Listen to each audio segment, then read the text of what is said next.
এ গোকুল বৃন্দাবনত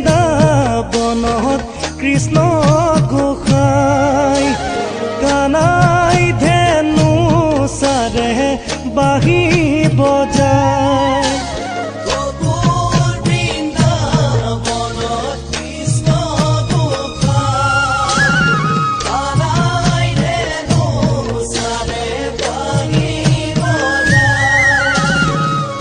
বাঁহী মাতে শুনি অ ৰাধে মাই যমুনাৰ বালিতে কলচি